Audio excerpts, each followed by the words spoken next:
Hello and welcome to the panel. I am Liam Minnie Smith and we are coming to you from the second last day of the 2016 Australasian Championships here in beautiful, brilliant Brisbane. Now, as you know, every day I am joined by two rotating panel member guests and I am very happy to find, well, probably the only guy who's ever managed to score with his own girl and even put a ring on the finger, Ace from New Zealand Chimera, Chimera, Greek, yeah. How are you, mate? Good, thanks, good. And of course on my right we have from last year's third place winner, from Respawn last year and from this year, I believe you're taking a role on the Adelaide Phantom team. We have Ninja. How are you, mate? I'm good, yeah. Now, first of all, guys, we are in the business end of the competition. We are now heading into System D after we finish off doubles and triples finals at the moment. Now, where is your team currently sitting? We're currently sitting in 10th place, which is a lot higher than we sort of expected ourselves to be. I think we're pitted to come 12th in Sync's list, so 10th I'm happy with so far. If we can be anywhere around there, I'll be real happy. As everyone knows, Sync's list is always 100% accurate and never a fault, yes. Absolutely. And where is the Phantom sitting at the moment? We're sitting 12th at the moment. We were predicted 19th. Adelaide's always breaking the Sync's list. We haven't been predicted yet, right, so yeah.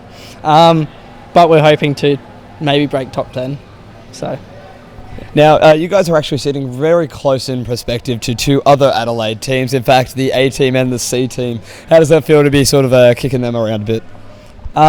It's good to beat them because Hughes, the top team, has a bit of an ego, so we'll be lovely beating them, and the C team, or High Voltage, is a development team, so it'll be nice beating them, but if we get beaten by them, it'll be a bit bad, so yeah. Are you worried about either of the other two New Zealand teams coming up and sort of knocking you off your place? I know Cobras are ranked at 6th at the moment, but they have expressed a worry that you guys may turn around and beat them the way they've been playing recently. I don't know about Cobras. Cobras are a pretty good team. I don't think we'll end up probably seeing them in System D, but the other two teams we may do. So at the moment we're a little bit ahead of those other two teams, which is nice, and hopefully we won't see them in System D, but you never know. There's no love lost between the Kiwi teams, that's for sure. Now, you guys are sitting around the same area at the moment. What teams are there around the same area that you're worried about going into System D? God, basically between I think 9th and 16th or something like that, they're all just teams that are so damn close now that we're worried about all of them basically. But I mean, Falcons have been screwing us over a little bit sometimes, and the Sunny Coast Raptors are a team that we always struggle to play. So they're two teams that we're definitely worried about. But I mean, Adelaide always pulls out a lovely dump to screw you over right when you don't expect it. So, yeah, who knows what'll happen. Yes, everyone loves Dumpalade. Yeah, Dumpalade. Who are you guys worried about? Anyone sitting near you guys that you are, apart from, of course, the two Adelaide teams, anyone you're concerned about? I don't think we've beaten Renegades, actually, but I've been benched both times we've played them. Oh, coincidence. And then we've beaten Chimera every time, or most of the time we've played them, so, yeah. Most of the time. Other attackers have helped me get their base, so from other teams. So, yeah, good work. Oh God! Are you actually worried about Adelaide, or is he just talking? Running his mouth a bit more. In one of our games, he was sitting under while another team was basically sitting out watching, just with some popcorn while he took a base. So that's what he's talking about there, which kind of peeved us off. But and so is Nat for you. So now, if you guys do have first colour choice in your game, what would you be more inclined to take, and why? We would take green base, but I only feel that because it suits our players a little bit better. So, yeah. Strong green showing, and what about yourself? I think we'd pick the same. Green seems to be our strong colour. I mean, for once, it's not just one colour that's strongest. I think certain teams have strong colours for themselves, and green's our strong colour. I think we've only ever got seconds on green. We've got no thirds from it. So, yeah, we'd probably play green as well, I think. Now, the interesting thing you actually did mention about that is usually red is the power base. Usually red's unstoppable. It racks up twice as many wins as everything else and drops half as many thirds. Yep. Are you guys impressed with how more level that these bases are distributed in terms of power-wise? Yeah, I think certain bases play towards certain teams particularly well with their play style. So yeah, each team has their own colour that they do particularly well on, but across the comp it's relatively even. So it's nice to see that for a change. Any thoughts? Well, last year was also balanced, so it was very interesting seeing how last year with the same base designs it was balanced, and now we go into a different maze where different base designs but still balanced. So What would you guys actually say if I told you that blue is about double the amount of first places at the moment? Blue has been known as the power base. Even though no one expects it, people do regard it as the weaker base, yet it's racked up more wins than any other. Yeah, I think a lot of teams have played blue dumps because basically it's hard to push from blue and try and get pack points. So, I mean, that could be a contributing factor depending on like the lower games and stuff like that. It's so hard to read into, what colour's winning on what and that sort of stuff. Yeah, I mean, I'm pretty sure we wouldn't pick blue. We'd probably pick green still anyway. Well, talking to the dump team, of course, do you not feel that blue would maybe be a bit more appropriate for Adelaide? I'm surprised people haven't even tried learning to anti-dump yet. But we have dumped on blue, I'll admit that. But we do have a different strat for blue, so. But I reckon you can dump on the other few colours easier. So. Now, apart from that, we do have System D finals kicking off today, and of course we will have the bottom few teams playing off. The unlucky teams who finished around 17 days in have to play late tonight and then early tomorrow morning, so a bit of a double whammy there. But who do you guys reckon will actually take out the wooden spoon this year?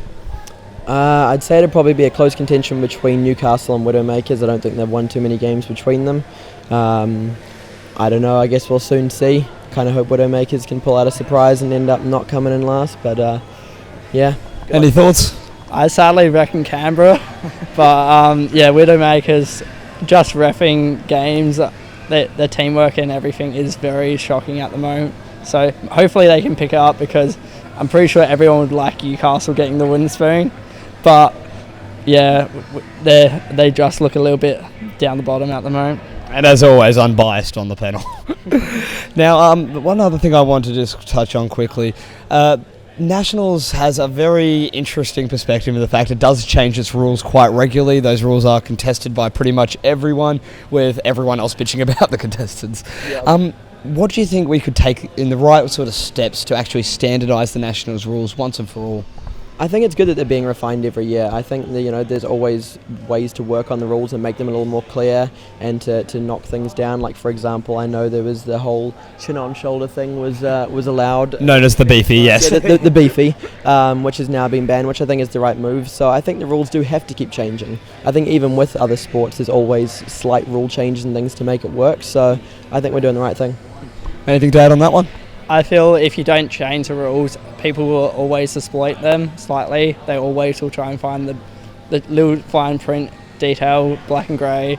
Perfect example of that was when they finally allowed transitional play in like Lord of the Rings and stuff. People utilised it and blocked shots, but it was legal, so yeah. Talking about the changing nature of things, the last thing I did want to quickly touch off before we finish off for the day, with the Nationals event relying very heavily on the technology. So this year we were playing on Helios packs. 2 years ago we were playing on Nexus. Years before that we were playing on Infusion.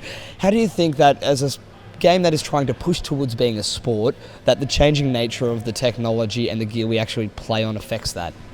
I think it's hard to relate it to different sports. I mean, for example, like football, you've got different technology with new, goal camera technology and new, styles of football, like the actual ball itself and stuff like that. Not quite the same thing, but we're always playing on the best thing that's coming out. PNC's been making the best technology for how long now, and we're always playing on what's new and what's good, and they're always refining and making it better. So, yeah, it's just something we've got to get used to. We play on Nexus back at home and come here and adjust to Helios, so yeah, it's just something you get used to as a Nats player, I guess.